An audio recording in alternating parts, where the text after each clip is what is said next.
As you can see, we've got the Beast behind us.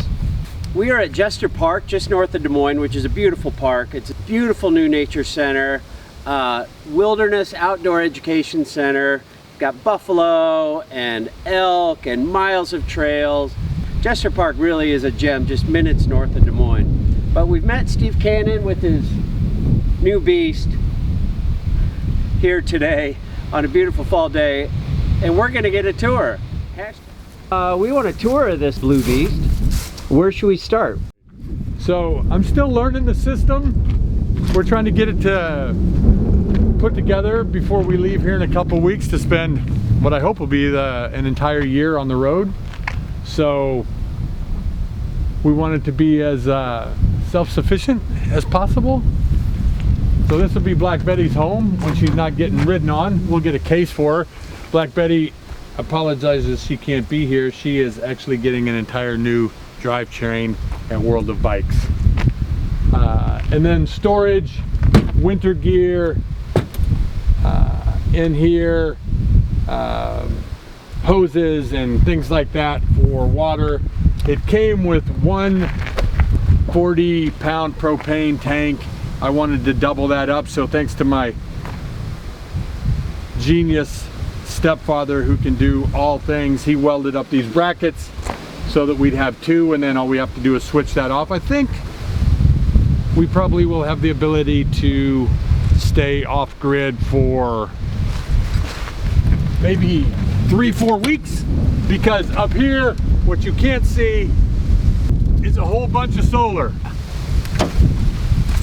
Much like Alaska and the lessons I learned there, redundancy is important on the bus as well. And again, I've only had this thing for 3-4 weeks, so still learning the systems, but we've got a lot of sources of power. We have the solar, and then the solar feeds a battery bank that's underneath on the other side, which we'll show you.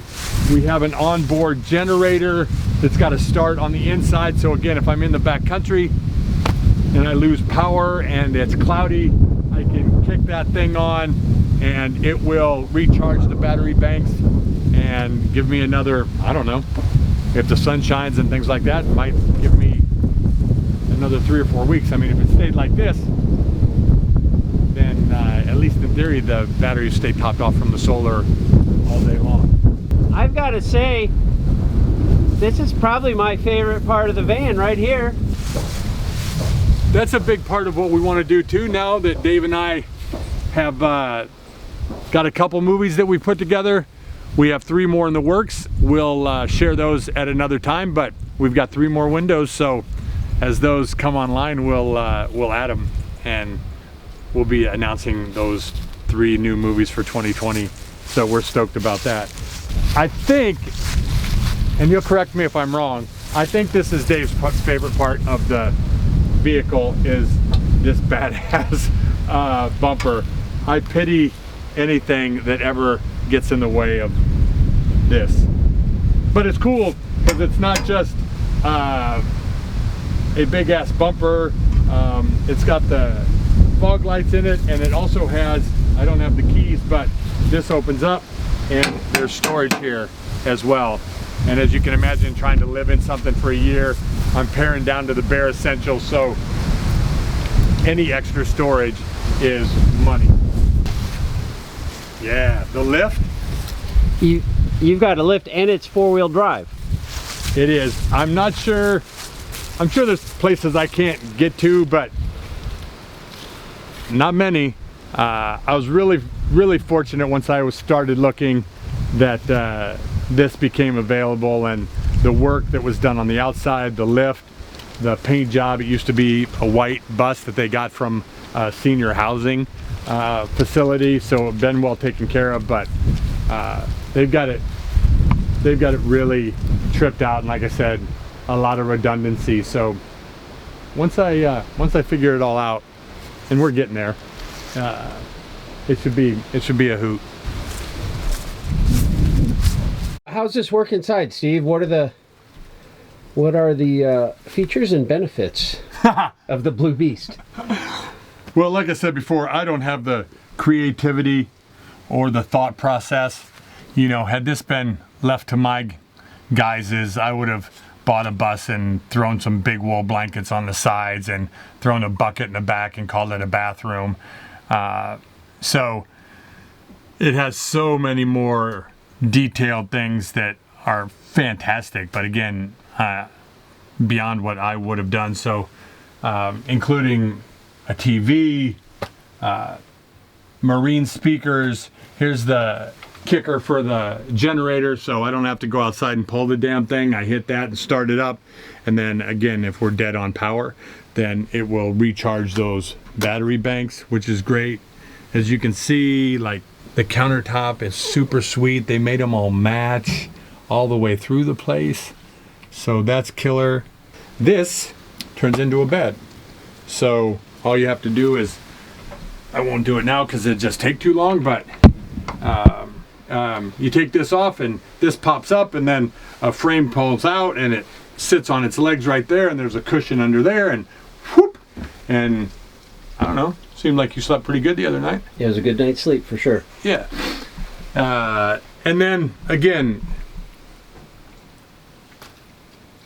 I live pretty minimally currently, but this really puts you to the test when you have to take everything you own and think you need and put it all into this space. So this was another thing that was fantastic, is that you've got 3, 6, 9 drawers, and you know what? I would have never figured this part out either, but these are magnets. Why, you ask?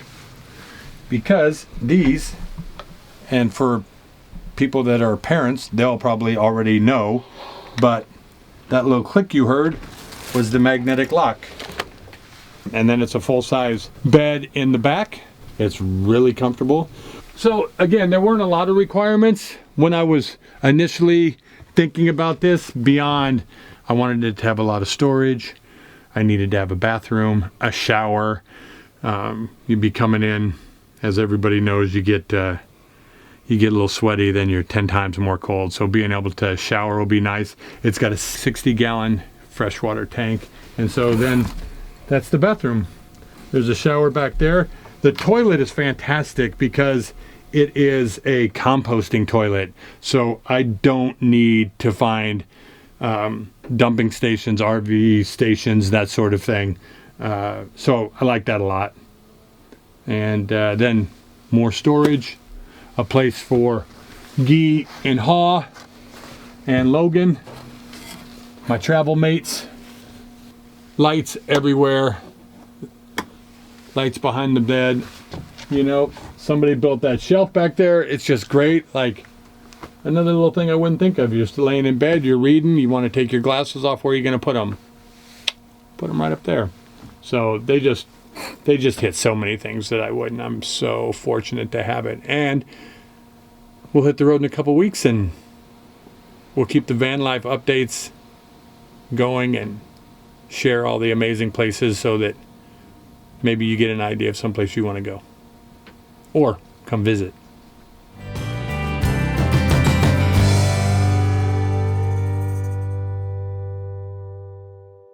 If you want to follow along with this and this whole year of being on the road, hit subscribe now.